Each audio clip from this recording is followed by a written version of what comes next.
చుట్టంలా ఉన్నా.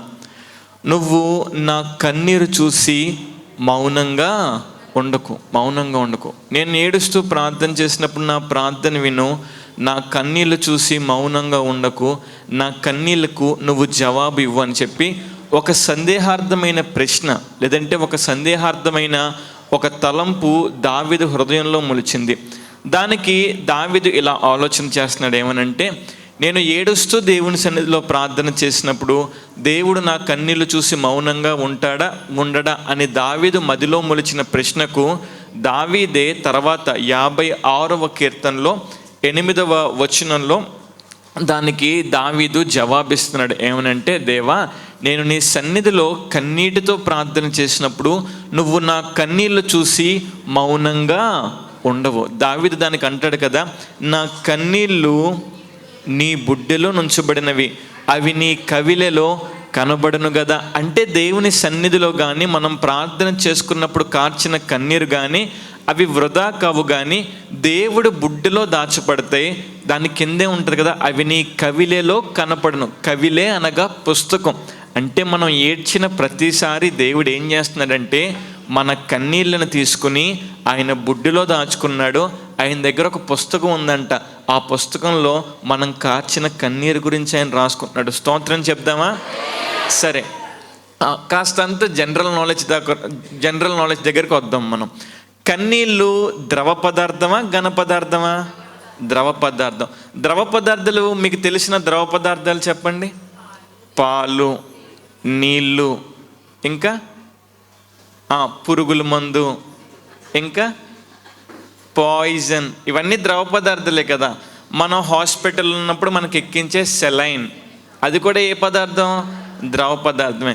లెక్క కడదాం. ఇప్పుడు ఒక్కొక్క దాని విలువ ఎంత ఉంటుందో లెక్క కడదాం. 1 లీటర్ వాటర్ బాటిల్ విలువ ఎంత ఉంటుంది? 1 లీటర్ వాటర్ బాటిల్ విలువ ఎంత ఉంటుంది? కిన్లే వాటర్ బాటిల్ అయితే 20 రూపాయలు ఉంటుంది. సరే, లీటరు గేదె పాలు విలువ ఎంత? అయితే ఏ నీళ్లు కలపని పాలు అయితే లీటర్ పాలు 70 రూపాయలు. వెల ఏమైంది? పెరిగింది. లీటర్ వాటర్ ఏమో 20 రూపాయలు, లీటర్ పాలు విలువ ఎంత అయింది? పెరిగింది, 70 రూపాయలు పెరిగింది. ఏమండి, లీటర్ పురుగుల మందు డబ్బా ఎంత అండి? లీటర్ పురుగుల మందు డబ్బా ఎంత? దాదాపు ఒక 500 నుంచి 600 ఉంటుంది. వాల్యూ ఏమైంది? పెరిగింది. ఇప్పుడు మనం తాగే వాటర్ విలువ 20 రూపాయలు కదా. సినిమా ఇండస్ట్రీలో హీరోయిన్స్ లీటర్ వాటర్ తాగే వాళ్ళ వాటర్ బాటిల్ విలువ ఎంత? ఏమోనండి, సినిమా ఇండస్ట్రీకి మీరే వెళ్ళారు, మీరే చెప్పాలంటారా? 1 లీటర్ విలువ 1300 నుంచి 1500 ఉంటుంది. 1 లీటర్ వాటర్, మనం తాగే మంచినీళ్ళు 20 రూపాయలు అయితే వాళ్ళు తాగే వాటరు 1300 నుంచి 1500 ఉంటుంది. ఇంకాస్త పైకాలు వచ్చేద్దాం. Government chief ministers, prime ministers తాగే 1/2 లీటరు వాటర్ బాటిల్ ఖరీదు ఎంత అంటే, వాళ్ళు త్రాగే ద్రవ పదార్థపు ఖరీదు ఎంత అంటే 40,000 రూపాయలు. వెల ఏమైంది? పెరిగింది. ప్రపంచంలో మీకు తెలిసిన అత్యంత కాస్ట్లీయెస్ట్ ద్రవ పదార్థం ఏంటండి? తెలీదా? నేను చెప్తాను, జాగ్రత్తగా వినండి. ఇప్పుడు మన లెక్క ఎక్కడి దగ్గర ఆగింది? 40,000 దగ్గర ఆగింది మన లెక్క. ఇప్పుడు ఆశ్చర్యపోయే విషయం చెప్తాను, జాగ్రత్తగా వినండి. ఒక తేలు ఉంది. ఆ తేలు తోక నుంచి 1 గ్యాలన్ అంటే 3.5 లీటర్లు. అంటే 1 లీటరు తేలు తోకలో నుంచి వచ్చిన విషపు ఖరీదు ఎంత ఉండొచ్చో మీకేమన్నా అంచనా ఉందా? పర్లేదు, అంచనా కట్టండి. ఎక్కువ అంటే ఎంత ఉండొచ్చు? 1,00,000 రూపాయలు ఉండొచ్చా? 2 లక్షలు ఉంటుంది అంటారా? 1 లీటరు తేలు తోకల నుంచి సేకరించబడిన విషపు ఖరీదు ఎంతంటే 1 లీటరు 100 కోట్లు. ఎంత? 100 కోట్లు.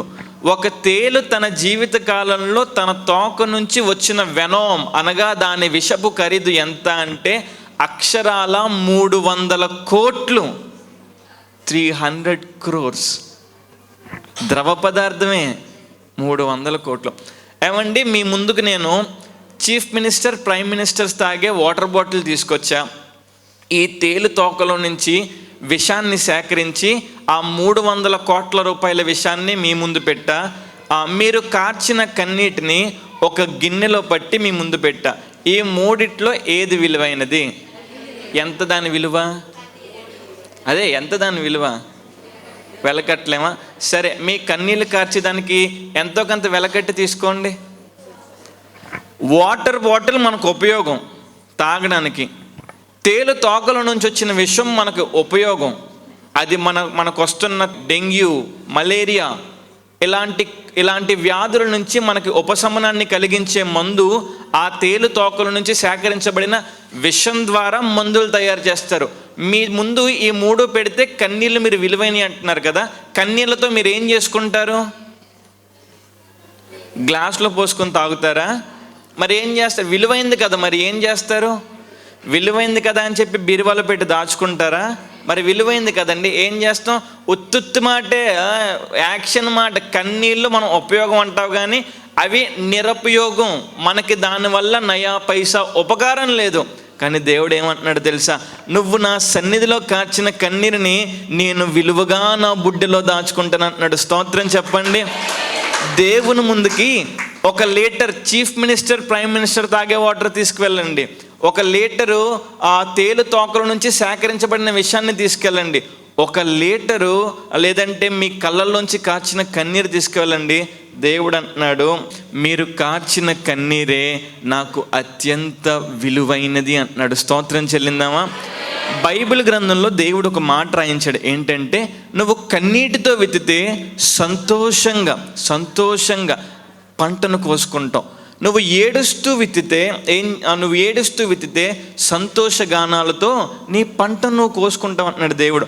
అలా బైబిల్ గ్రంథంలో కన్నీటితో విత్తిన వారి గురించి ఇదిన్న ఒక 2-3 గురించి మనం తెలుసుకుందాం. మన ధ్యానాన్ని ఆదికాండం నుంచి ప్రారంభిద్దాం. తీయండి, ఆదికాండము 21వ అధ్యాయము 16వ వచనాన్ని చదువుదాం.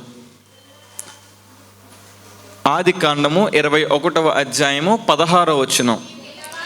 ఈ పిల్లవాని చావు నేను చూడలేను అనుకొని వింటి వేత దూరము వెళ్ళి అతనికి ఎదురుగా కూర్చుండెను. ఆమె ఎదురుగా కూర్చుండి ఎలుగెత్తి ఏడ్చెను. ఇక్కడ హాగరు అన్న ఒక స్త్రీ మనకి కనిపిస్తుంది. ఆవిడ దేవుని సన్నిధిలో ఎలా ఏడ్చింది? ఎలుగెత్తి ఏడ్చింది. దాని ముందు జరిగిన చరిత్ర లేదా నేపథ్యాన్ని నేను మీకు గుర్తు చేస్తా, జాగ్రత్తగా వినండి. అబ్రహాముకి దేవుడు వాగ్దానం చేస్తాడు. ఏమనంటే, అబ్రామా, నీకు నేను సంతానాన్ని ఇస్తాను అని వాగ్దానం చేస్తే శారా స్త్రీ ధర్మం నిలిచిపోయింది. అబ్రహాముకు పిల్లలు పుట్టలేదు. అప్పుడు శారా ఏం చేస్తుంది అంటే, అబ్రామ్ గారు, యజమానుడా, నా దాసి అయిన హాగరు ఉంది కదా, హాగర్ దగ్గరికి వెళ్ళండి. హాగర్తో ఒక కొడుకుని కానీ తీసుకురండి, మన కొడుకులానే పెంచుకుందాం అంటది శారమ్మ.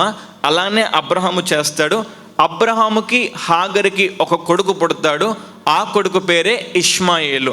తర్వాత దేవుడు అంట కదా, అబ్రామా, నేను నీకు వాగ్దానం చేశా. నీకు అంటే నీకు, శారాకి బిడ్డలను ఇస్తాను, నీకు హాగర్కి కాదు అంటే దేవుడు అలానే జ్ఞాపకం చేసుకున్నాడు. అబ్రహాముని శారాని జ్ఞాపకం చేసుకున్నాడు. ఒక పండంటి బిడ్డ పుట్టాడు. ఆ బిడ్డ పేరే ఇస్సాకు. శారా గుండెల్లో కలవరం మొదలైంది. ఏంటంటే, ఇస్సాకు ఒక్కడే కొడుకు అనుకోండి, ఆస్తి అంతా ఎవరికి వెళ్తుంది? ఇస్సాక్కి వెళ్ళిపోద్ది. కానీ ఇప్పుడు అబ్రహాముకి ఎంతమంది కొడుకులాయే? 2 కొడుకులు అయ్యారు. ఇప్పుడు ఆస్తి ఏమవుతుంది? సగం అవుతుంది. సగమేమో ఇష్మాయిల్కి వెళ్ళిపోద్ది, సగమేమో ఇస్సాక్కి వస్తుంది. శారాకి కంగారు వచ్చి ఏం చేస్తుంది అంటే, ఏమండి, హాగర్ పిల్లోడిని, ఇష్మాయిల్ని అర్జెంటుగా ఇంటి నుంచి పంపించేయండి అంటే అబ్రహాం ఏం చేస్తాడంటే, ఇంక దేవునికి ప్రార్థన చేసి ఇంక చేసేదేమీ లేక ఒక క్యారేజీలో ఫుడ్ కట్టి, ఒక బాటిల్లో, ఒక బుడ్డెలో నీళ్ళు ఇచ్చి, నా దేవుడు నీకు తోడై ఉంటాడులే, వెళ్ళిపో హాగరు అని చెప్పి పంపించేస్తాడు. హాగరు ఆ బిడ్డను ఎత్తుకుని ఆ క్యారేజీ, ఆ వాటర్ బాటిల్ పట్టుకుని అక్కడి నుంచి ప్రయాణమే వెళ్ళిపోయి ఒక అరణ్యంలో ఆగి ఆకలేసింది. క్యారేజ్ ఓపెన్ చేసుకున్నారు, భోజనం చేశారు, దాహమైంది, మంచినీళ్ళు తాగేశారు. వాళ్ళ నడక ప్రయాణం కొనసాగుతూ ఉండే సమయంలో బిడ్డకి దాహం వేసి బిడ్డ ఏడవడం మొదలు పెడుతున్నాడు. అయ్యో బిడ్డకు నీళ్ళు ఇవ్వాలి అని నీళ్ళ బుడ్డి వాటర్ బాటిల్ చూస్తే అందులో వాటర్ లేదు, వాటర్ అంతా అయిపోయింది. ఏం చేయాలో అర్థం కావట్లే. చుట్టూరు చూస్తే ఎడారి, అరణ్యం, నీళ్ళు దొరకని ప్రదేశం. హాగర్కి ఏం చేయాలో తెలియక ఆ బిడ్డని కొంచెం దూరంలో పడేసి ఆ బిడ్డ ఎదురుగా కూర్చుండి కళ్ళు మూసుకుని, దేవా ఈ బిడ్డ చావు నేను చూడలేను అని చెప్పి హాగరు ఎలుగెత్తి ఏడవడం ప్రారంభించింది. ఎలుగెత్తి ఏడ్చిన తర్వాత దేవుని దూత ప్రత్యక్షమే ఇలా అంటది కదా, హాగరు ఏడవకు, ఆ చిన్నవాని స్వరము నేను విన్నా, ఆ చిన్నవాని ఏడుపు నేను విన్నా, నువ్వేం కంగారు పడకు, ఆ చిన్నవాడిని నేను ఆశీర్వదిస్తా అని చెప్పి దేవుని వాక్కు దూత ద్వారా పంపించాడు. స్తోత్రం చెల్లిందామా? ఆ తర్వాత ఏం జరిగింది అంటే అక్కడ ఒక నీటి బొగ్గ పుట్టింది కదా, అక్కడ ఒక నీటి బొగ్గ పుట్టింది. తర్వాత దేవుడు ఇష్మాయేలు సంతానాన్ని ఆశీర్వదించాడు. ఎంతలా ఆశీర్వదించాడంటే ప్రపంచంలో 196 దేశాలు ఉన్నాయి. 196 దేశాలు ప్రస్తుత లెక్కల ప్రకారం. ప్రపంచ జనాభా ఎంత అంటే 222 లెక్కల ప్రకారం 788.88 కోట్ల జనాభా. 196 దేశాల్లో 788.88 కోట్ల జనాభాలో ప్రపంచంలో 2వ స్థానంలో ఉన్న జనాభా ఎవరంటే ఇష్మాయేలు సంతానంగా పిలువబడుతున్న వారే. స్తోత్రం చెల్లిద్దామా? తర్వాత ఏమైంది? నీటి బొగ్గు పుట్టింది, దాహం తీరింది. దేవుడు ఆశీర్వదిస్తే ఎలా ఉంటుందో చెప్తున్నా వినండి. అప్పుడు పుట్టింది నీటి బొగ్గ, ఇప్పటికీ పొంగి పొర్లుతుంది. స్తోత్రం చెల్లిందామా? దేవుడు అప్పుడు ఇష్మాయేలు సంతానాన్ని ఆశీర్వదించాడు. హాగరు సంతానంగా పిలువబడుతున్న ఇష్మాయేలు సంతానాన్ని ఆశీర్వదించాడు. ఆ ఆశీర్వాదము ఇష్మాయేలు పిల్లలతోనో మనవలతోనో ఆగిపోలేదు. తరతరాలు తరతరాలు తరతరాలు దేవుడు ఆ సంతానాన్ని ఆశీర్వదించుకుంటూ వచ్చాడు. స్తోత్రం చెల్లిందాం. హాగరు చేసిన పని ఏంటంటే ఏడుస్తూ దేవుని సన్నిధిలో ఒక విత్తనాన్ని విత్తింది, ఎప్పటికీ పంట కోసుకుంటుంది. అంటే దీన్ని బట్టి మనం అర్థం చేసుకోవాల్సింది ఏంటంటే దేవుడు గనక ఆశీర్వదిస్తే, ఆయన గనక ఆశీర్వాదం మన కుటుంబం పైన పంపిస్తే అది మన తరతరాలు తరతరాలు తరతరాలు సమృద్ధి స్థాయిలో దేవుడు నడిపిస్తాడు. స్తోత్రం చెల్లిందాం. హాగరు ఎలా ప్రార్థన చేసింది? ఎలుగెత్తి ఏడ్చింది. పంట కోసుకుందా కోసుకోలేదా? సమృద్ధైన పంట కోసుకుంది. ఇంకొక ఆమెని చూద్దాం. మొదటి సమూయేలు గ్రంథము మొదటి అధ్యాయము 10వ వచనము. బహు దుఃఖాక్రాంతురాలై వచ్చి యెహోవా సన్నిధిని ప్రార్థన చేయుచు. చెప్పండి ఎలా ఏడుస్తుంది? ఇక్కడ బహుగా ఏడుస్తుంది. హాగర్ అక్కడ ఎలా ఏడ్చింది? ఎలుగెత్తి ఏడ్చింది. దీనికి ముందు జరిగిన నేపథ్యాన్ని నేను మీకు గుర్తు చేస్తాను. మీకు తెలిసిందే, మరలా గుర్తు చేస్తా, జాగ్రత్తగా వినండి. ఎల్కానా అనే ఒక ఆయన ఉన్నారు. ఆయనకి 2 భార్యలు, Hannah, Peninnah. Elkanah, Hannah, Peninnah. ఒకసారి వంటగదిలో వీళ్ళిద్దరికి ఏం గొడవైందో తెలియదు కానీ పెనిన్నా హన్నాని తిట్టింది. ఏమని తిట్టిందంటే గొడ్రాలా అని తిట్టింది. పెళ్ళైన ఆడవాళ్ళు ఏమైనా తట్టుకోగలరు కానీ పిల్లలు లేని దానివి గొడ్రాలు అంటే ఆ మాట తట్టుకోలేరు. ఆ మాట ఆ పెనిన్న హన్న నన్నేసరికి హన్న మనసు బహు దుఃఖాక్రాంతురాలైపోయింది. బాగా గుండె బరువైపోయింది. ఆ మాట తీసుకోలేకపోయింది. అయ్యో నా భర్త ఉన్నాడు కానీ నాకున్న ఈ లోటు తీర్చలేకపోతున్నాడే అని చెప్పి హన్నకి బాధ ఎక్కువైపోయి పరిగెత్తుకుంటూ వెళ్ళిపోతుంది. భర్తకి కంగారు వచ్చింది. ఎక్కడికి వెళ్ళిపోతుందో, కొంప తీసి చచ్చిపోవడానికి వెళ్ళిపోతుందా, ఆత్మహత్య ఏమన్నా చేసుకుంటుందని చెప్పి భర్తకు కంగారు వచ్చేసింది.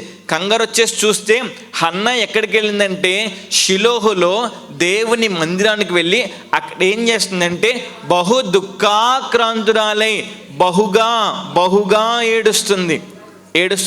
తర్వాత ఏం జరిగిందంటే ఆ మందిరంలో ఒక పాస్టర్ గారు ఉన్నారు. ఆ పాస్టర్ గారి పేరేంటి?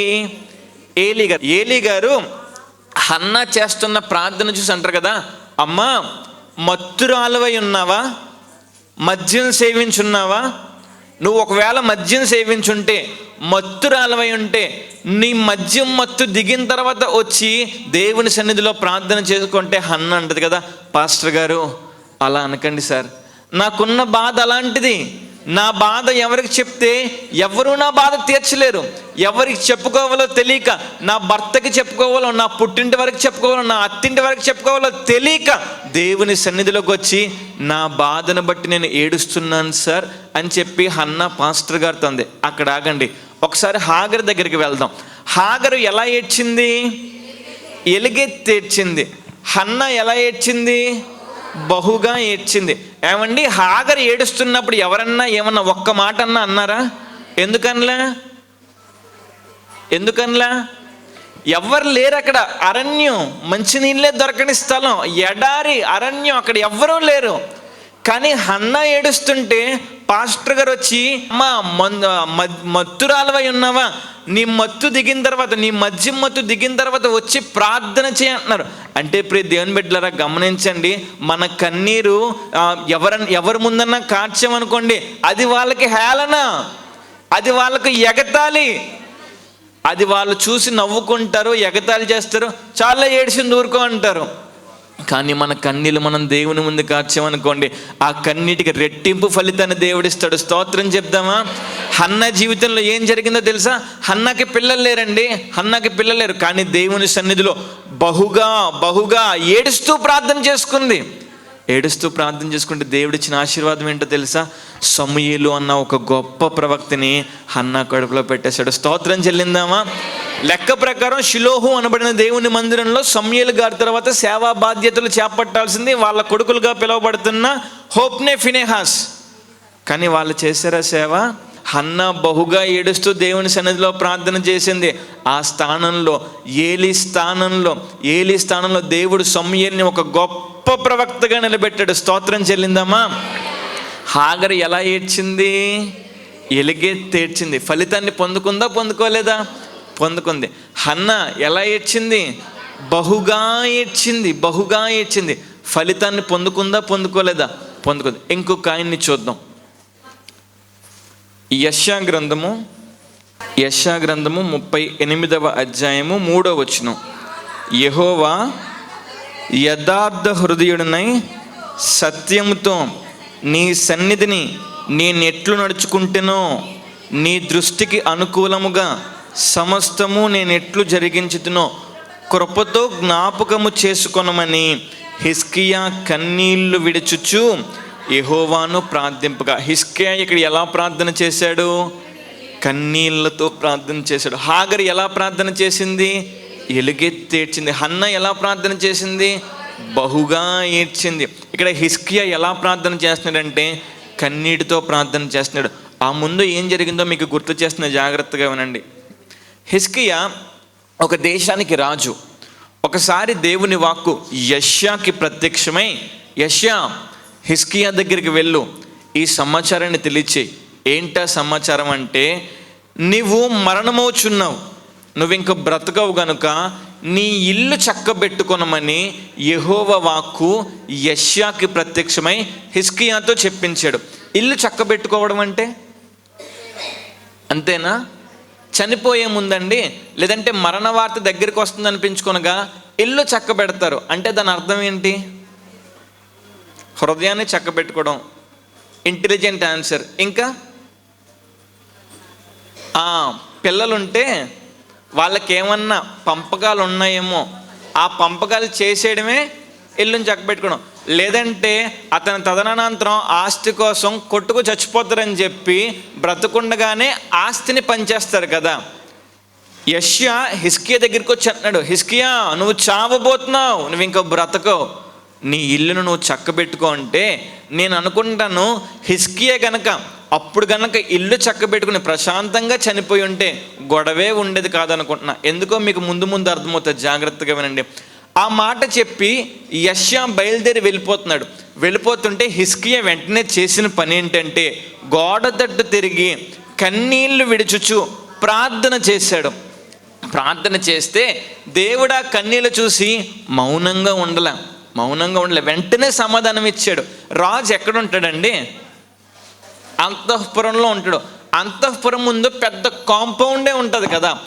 యెషయా ఈ వార్త హిజ్కియాతో చెప్పి తిరిగి వెళ్ళిపోతున్నప్పుడు హిజ్కియా చేసిన పని ఏంటంటే కన్నీటితో దేవుని సన్నిధిలో ప్రార్థన చేశాడు. వెంటనే మరలా దేవుని వాక్కు యెషయాకి ప్రత్యక్షమై, యెషయా ఆగు, మరలా తిరిగి వెళ్ళు. ఎందుకు ప్రభువా? హిజ్కియా కన్నీళ్లతో ప్రార్థన చేశాడు. నేను ఆ కన్నీళ్లు చూసి హిజ్కియాకి 15 సంవత్సరాలు ఆయుష్ పొడిగేసినానని చెప్పిరా అని చెప్పి పంపించాడు. దేవునికి స్తోత్రం చెల్లిందామా? యెషయా ఈ వార్త చెప్పి కాంపౌండ్ దాటేలోపే దేవుడు హిజ్కియా జీవితంలో ఒక గొప్ప కార్యాన్ని చేశాడు. సరే, అక్కడ వరకు బాగానే ఉంది. దాని తర్వాత ఏమైందో మీకు అర్థమయ్యేలా చెప్తున్నా, జాగ్రత్తగా వినండి. మీ ఇంట్లో ఎవరికో ఏదో ఒక ఆపరేషన్ అయిందనుకోండి. ఫర్ ఎగ్జాంపుల్ 24 గంటల ఆపరేషన్ అయింది అనుకుందాం. ఆపరేషన్ అయిన తర్వాత ఇంటికి తీసుకొచ్చేసాం వాళ్ళని. తర్వాత ఏం జరుగుతుంది? చూడటానికి వస్తారు చుట్టాలు కానీ, బంధువులు కానీ, తెలిసిన వాళ్ళు కానీ, ఇంటి పక్కలు కానీ చూడటానికి వస్తారు. హిజ్కియా బాగుపడిపోయిన తర్వాత ఆ వార్త బబులోను రాజు పత్రికల్లో చదివి, పాంప్లెట్లో చదివి, అయ్యో పక్క దేశపు రాజు ఎలా ఉన్నాడో పరామర్శించొద్దామని చెప్పి, రాజా మీకు పెద్ద వ్యాధి వచ్చిందంట కదా, మీరు బాగయ్యారు కదా అంటే హిజ్కియా అన్నాడు, అదంతా పక్కన పెట్టండి, ఇదిగోండి నా మంచం చూడండి బంగారంతో చేయించా, నా గ్లాస్ చూడండి వెండితో చేయించానని చెప్పి తన ఆయుధాలు, తనకున్న సమస్తాన్ని చూపించాడు. సమస్తాన్ని చూపిస్తే పొగుడుతూ ఉంటే ఉబ్బి తప్పిపోయాడు హిజ్కియా. తప్పిపోయిన తర్వాత, అలా అయిన తర్వాత ఆ రాజు వెళ్ళిపోయాడు. యెషయా మళ్ళీ వచ్చాడు. యెషయా వచ్చి హిజ్కియాతో ఇలా మాట్లాడుతాడు, హిజ్కియా ఎవరన్నా నీ దగ్గరికి వచ్చారంటే, అవును పాస్టర్ గారు వచ్చారు. ఎవరు వచ్చారు? బబులోను దేశపు రాజు వచ్చాడు. అవునా, వచ్చాడా? ఏం చేసావు? ఏం లేదు పాస్టర్ గారు, నా మంచం చూపించా, నా గ్లాస్ చూపించా, నావన్నీ చూపించానని చెప్పి ఆ హిజ్కియా యెషయాతో చెప్తే, హిజ్కియా అంటున్నాడు కదా, నువ్వేమైతే చూపించావో అవన్నీ ఆ దేశం నుంచి వచ్చి వాళ్ళంతా నువ్వు ఏమైతే చూపించావో నువ్వు చూపించిందంతా ఎత్తుకుపోతారు. అంత మాత్రమే కాదు, ఆ రాజు దగ్గర నీకు పుట్టిన కొడుకులు నపుంసకులుగా ఉంటారు. మొదట యెషయా హిజ్కియా దగ్గరికి వచ్చి, నువ్వు చావబోతున్నావు, నీ ఇల్లు చక్కబెట్టేసుకున్నప్పుడు వెంటనే ఆ ఆస్తితో పనిచేస్తే ఆయన అనుభవించకపోయినా వెనకాల కొడుకులన్నా అనుభవించేవారు. కానీ ఇప్పుడు ఏమైంది? ఆస్తి పోయింది, కొడుకులు నపుంసకులుగా బబులోను దేశపు రాజు కుమారుల దగ్గర పనిచేస్తున్నారు. అంటే యెషయాకి ఇక్కడ ఏం లేదంటే కృతజ్ఞత లేదు, సాక్ష్యపు జీవితం లేదు. దేవుడు మీ జీవితంలో ఏం సాక్ష్యం చేశాడంటే, మైక్ ఇస్తే ఒక్కొక్కరు అరగంట తగ్గకుండా చెప్తాం. దేవుడు మన జీవితాల్లో అంత గొప్ప సాక్ష్యం చేశాడు, అంత గొప్ప స్థాయిలో నిలబెట్టాడు దేవుడు మనల్ని. ఏమండి, దేవుడు నా జీవితంలో ఏం సాక్ష్యం ఇవ్వలేదు అన్నవారు ఎవరన్నా ఉన్నారా? ఎవరూ లేవు. దేవుడు ఏదో ఒక కార్యం చేశాడు మన జీవితంలో. ఏం చేయలేదు అంటారా? 2023 సంవత్సరంలో పేరెన్నిక కలిగిన వారు, డబ్బున్న వాళ్ళు బోలెడంత మంది వయసు ఉండగానే కాలగర్భంలో కలిసిపోయారు. మనకేముందండి, దేవుడు మనల్ని ఇక్కడ సజీవులుగా ఉంచాడు. మొన్న ఐసీయూలో ఒకరికి ప్రార్థన చేయడానికి వెళ్ళాను. అక్కడ నేను చూసిన సన్నివేశం ఏంటంటే, వాళ్ళకి ఊపిరి అందక వాళ్ళకి మాస్కులు పెట్టారు, ఆక్సిజన్ మాస్కులు పెట్టారు. ఆక్సిజన్ మాస్కుల్లో కూడా ఊపిరి అందకపోయేసరికి నోట్లో నుంచి గొట్టాలు పంపించి వెంటిలేటర్ పైన పెట్టారు. మనకేమన్నా గొట్టాలు ఉన్నాయా? మనకేమన్నా ఆక్సిజన్ మాస్క్ ఉందా? మనకున్న నాసికారంధ్రాల ద్వారా సమృద్ధిగా దేవుడిచ్చిన గాలిని పీల్చుకుంటున్నాం కదా. ఇంకొక సన్నివేశం ఏం చూసానంటే, వాళ్ళ నోటి నుంచి ఆహారం తినడానికి లేదని చెప్పి పొట్టకడ చిల్లు పెట్టి, ఆ పొట్ట దగ్గర నుంచి పేగుకు చిల్లు పెట్టి దానికి ఒక ట్యూబ్ పెట్టి దాని నుంచి ద్రవ పదార్థాలు, లిక్విడ్స్ పంపిస్తున్నారు. మనం ప్రశాంతంగా రోజుకు కూర వండుకుని నోటితో తింటున్నాం కదా. ఎంతకంటే గొప్ప సాక్ష్యం ఏం కావాలండి మనకి? ఎప్పుడైనా పురుషులు, బ్రదర్స్ అయిన వారు బండి మీద వెళ్తున్నప్పుడు, అరే జస్ట్ మిస్లో ప్రమాదం తప్పింది అని ఎప్పుడైనా అనుకున్నారా? అనుకోలేదా? అనుకునే ఉంటారు కదా. స్త్రీలైన వారు ఎప్పుడైనా వంట దగ్గర వంట చేస్తున్నప్పుడు నూనె సరుకు ఎప్పుడన్నా చేయి జారిపోయి ఆ నూనె మన మీద పడకుండా, ప్రమాదం జరగకుండా దేవుడు ఎప్పుడన్నా మనల్ని కాపాడాడా? అప్పుడు మనం అనుకుంటాం, అరే జస్ట్ మిస్లో తప్పిందిరా ప్రమాదం అనుకుంటాం. ఎప్పుడన్నా ఒకసారి రోడ్డు పక్కన నుంచున్నప్పుడు మన చెంప మీద నుంచి ఎప్పుడన్నా ఏదన్నా వాహనం స్పీడ్గా వెళ్ళిపోయిందా? చాలా సందర్భాలు ఉన్నాయి. మనం ఇలా నుంచున్నప్పుడు మన చెవు పక్క నుంచి జుయ్ అని చెప్పి జెట్ స్పీడ్లో ఎప్పుడన్నా వాహనం మన చెవు పక్క నుంచి వెళ్ళిపోయిందా? కాస్త మన చెవు చెంపటి ఉంటే ఏమయ్యేది? అయిపోయే వాళ్ళం, ఆ రోజే అయిపోయేది. ఏమండి, అప్పుడు కనుక జస్ట్ మిస్ అనకపోతే వి మిస్ యూ అని చెప్పి పెద్ద బోర్డు పెట్టేవాళ్ళం, అవునా కాదా? కానీ మనకు అలా కాలేదంటే దాని అర్థం ఏంటంటే దేవుడు కాచి కాపాడుతున్నాడు. హిజ్కియాని కాపాడాడు దేవుడు. హిజ్కియా ఆయుష్ పొడిగించాడు, 15 సంవత్సరాలు పొడిగించాడు. కానీ హిజ్కియా సాక్షి సమూహంలో లేడు, సాక్షుల గుంపులో లేడు. ఎక్కడున్నాడంటే తన ఘనత చెప్పుకునే విషయంలో, తనకున్న సంపదను వివరించుకునే దాంట్లో ఉన్నాడు. చూపించిందంతా ఎత్తుకెళ్ళిపోయారు. ఇప్పుడు దేవుడు మీ పట్ల చేసిన కార్యాన్ని మీరు చెప్పలేదనుకోండి, దేవుడు ఏం చేస్తాడు? ఏమో అది మీకే వదిలేస్తున్నా. దేవునికి స్తోత్రం. హిజ్కియా చేసింది ఏంటంటే కృతజ్ఞత లేకుండా ఉన్నాడు, సాక్షుల గుంపులో లేడు. కానీ మనము దేవుడు మన జీవితాల్లో చేసిన కార్యాన్ని బట్టి మనము కృతజ్ఞతతో ఉండాలి, అలానే సాక్షి సమూహంతో మనం ఉండాలి. స్తోత్రం చెల్లిందామా? నిన్న ఈ వాక్యాన్ని ఒక చోట ఇక్కడ చెప్తా, అమ్మ మీకు ఏదన్నా బాధ ఉంటే మీరు కన్నీళ్లతో ప్రార్థన చేసుకోండి, దేవుడు అద్భుతకరమైన కార్యాన్ని మీ జీవితంలో చేస్తాడని చెప్పి కన్నీటితో ప్రార్థన చేయండి అన్నాను. ఒక ఆమె బాగా ఏడుస్తూ ప్రార్థన చేసింది. వాక్యం అంతా అయిపోయింది, సాక్ష్యాలు చెప్పుకోవడానికి లైన్లో వస్తున్నారు ఒకళ్ళ తర్వాత ఒకళ్ళు. లాస్ట్లో ఆ తల్లిగారు వచ్చారు. ఆ తల్లిగారు వచ్చి ఏడవడం ప్రారంభించారు. నాకు కంగారైంది. ఏమైంది? ఆవిడేం మాట్లాడలే, ఏడుస్తుంది. ఏమైందమ్మా చెప్పండి అంటే ఆవిడ చెప్తుంది కదా, ఏమండి ఆవు నమ్ముకున్నాం, కొంత డబ్బు వచ్చింది. కొంత డబ్బు వచ్చిన తర్వాత కొద్దిగా కానుక పక్కన పెట్టి సన్నిధిలో వేసుకుందాం కదా అని చెప్పి పక్కన పెట్టుకుంటే మా ఆయన గారు అన్నారు, ఏమనంటే దేవుని సన్నిధిలో ఎందుకు కానుకేయడం, ఎక్కడన్నా అనాథాశ్రమాల్లోనో వృద్ధాశ్రమాల్లోనో భోజనం పెట్టిద్దాం కదా అని చెప్పి వాళ్ళ భర్త గారంటే ఆ మాటకి సరే అండి అని చెప్పి ఆ డబ్బులు ఎక్కడో పెట్టేశారంట. ఆ డబ్బులు కనపట్లేదంట. ఈ తల్లి గారికి దుఃఖం, బాధ ఎక్కువైపోయింది. అయ్యో ఆవు నమ్ముకున్నామే, అందులో డబ్బులు వచ్చిందే, కానుకని చెప్పి పక్కన పెట్టుకున్నానే, ఆ డబ్బులు కనపట్లేదని చెప్పి ఉవ్వెత్తున ఏడుస్తుంది. ఆకాశానికి భూమికి ఒకటే దారి కింద ఏడ్చి ప్రార్థన చేసుకుని లైన్లో వచ్చి సాక్ష్యం చెప్తుంది. ఏమండి మీరు వాక్యం చెప్పి ఆఖరిలో కన్నీటితో ప్రార్థన చేసుకోమని కదా, నేను అలాగే ప్రార్థన చేసుకున్నానండి, ఇప్పుడే నా డబ్బులు దొరికాయండి, ఇదిగో అని చెప్పిన కానుకేసింది ఆవిడ. స్తోత్రం చెల్లిందామా? హిజ్కియా ప్రార్థన చేసి యెషయా కాంపౌండ్ దాటేలోపే ఒక గొప్ప కార్యం జరిగింది హిజ్కియా జీవితం పట్ల. ఈరోజు కన్నీటితో ప్రార్థన చేయండి, ఈ కాంపౌండ్ దాటేలోపే దేవుడు మీ జీవితంలో ఒక అద్భుతకరమైన కార్యాన్ని చేస్తాడు. ఆయన చేసిన తర్వాత హాగర్ కుమారుడు ఇష్మాయేలు పట్ల ఆ ఆశీర్వాదం ఎలాగా సాగుతూ వెళ్ళిందో మన కుటుంబంలో కూడా అది ఆగదు, ఆ ఆశీర్వాదం సాగుతూ వెళ్ళిపోతుంది. స్తోత్రం చెల్లిందామా? మనం ధ్యానవాక్యంలో చదువుకున్నాం కదా, కన్నీటితో విత్తితే సంతోషగానంతో పంట కోసుకుంటాం. ఈరోజు కన్నీటితో విత్తండి, సంతోషంగా పంట కోసుకునే భాగ్యాన్ని దేవుడు మనకు దయచేస్తాడు. ఆఖరిగా మీకు ఒక మాట చెప్తున్నా, ఆకాశం నుంచి పడిన వర్షం భూమి మీద పడితే ఏమవుతుంది తెలీదా అండి? ఆకాశం నుంచి భూమి మీదకి వర్షపు చినుకు పడితే ఆ వర్షపు చినుకు ఏమవుతుంది? మరలా ఎవాపరేట్ అయిపోయిద్ది, మరలా పైకి వెళ్ళిపోయిద్ది. పొలానికి పడితే పొలం పండుతుంది. అదే వర్షపు చినుకు సముద్రం దగ్గర ఉన్న ఆలచెప్పులో పడితే ఏమవుతుంది? ముత్యంగా మార్చబడుతుంది. నీ కన్నీళ్ళు భూమి మీద పడితే అవి వృధా. కానీ నీ కన్నీళ్ళు దేవుని బుడ్డిలో ఉంచబడ్డాయి అనుకోండి, అవి ముత్యంగా మార్చబడి ఆ ముత్యాలే మీ తల మీద ఆశీర్వాదాలుగా దేవుడు కుమ్మరిస్తాడు. స్తోత్రం చెల్లిందామా? మత్తయి సువార్తలో ఒక ఆవిడికి భయంకరమైన బాధ, ఏడుపు, భర్త చచ్చిపోయాడు, కొడుకు చచ్చిపోయాడు, ఇంక బాధ, ఏడుపు, దుఃఖం ఆగక ఆ శవంతో పాటు వెళ్తూ ఏడుస్తున్నప్పుడు దేవుడు ఆమె కన్నీటిని చూశాడు, ఆ పాడను ముట్టుకున్నాడు. చచ్చి పడిపోయిన కొడుకు లేచి తల్లితో మాట్లాడుతున్నాడు. యాయిరు చిన్న కుమార్తె చనిపోయిందని చెప్పి ఏడుస్తున్నాడు. యాయిరు ఏడవకు, భయపడకు, నేనున్నా అని చెప్పి యాయిరు కన్నీరు తుడిచాడు. ఈరోజు ఏ కన్నీరుతో వచ్చావు, ఏ బాధతో వచ్చావు, ఏ సమస్యతో వచ్చావు, దేవుడు నీ కన్నీరు చూసి మౌనంగా ఉండేవాడు కాదు.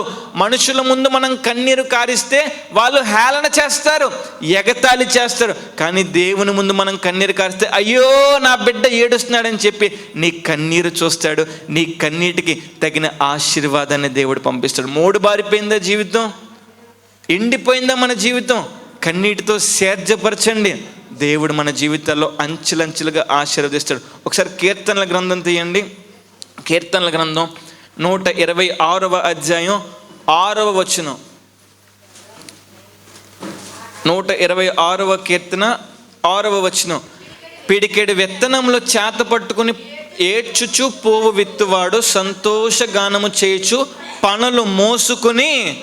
ఏమండి, ఎంతమంది కోరికలు ఉన్నాయి? మీ చేయి పైకెత్తి చూపించండి. నాకు కోరిక ఉందన్నవారు. ఆశ లేకపోతే దేవుడు కూడా ఆశీర్వదించలేడు. ఎంతమంది కోరిక ఉంది? మీ అందరికీ కోరికలు ఉన్నాయి కదా. మీ కోరిక అనబడిన విత్తనాలను మీ గుప్పిటితో పట్టుకోండి. గుప్పిట్లో పట్టుకుని దేవుని సన్నిధి అనబడిన పొలంలో ఏడుస్తూ విత్తండి. మరలా వారం సంతోషంగా మీ పనులు మోసుకుంటూ, మీ ఆశీర్వాదాలు పట్టుకుంటూ సంతోషంగా సాక్ష్యం చెప్పే భాగ్యం దేవుడు దయచేస్తాడు. స్తోత్రం చెల్లిందామా?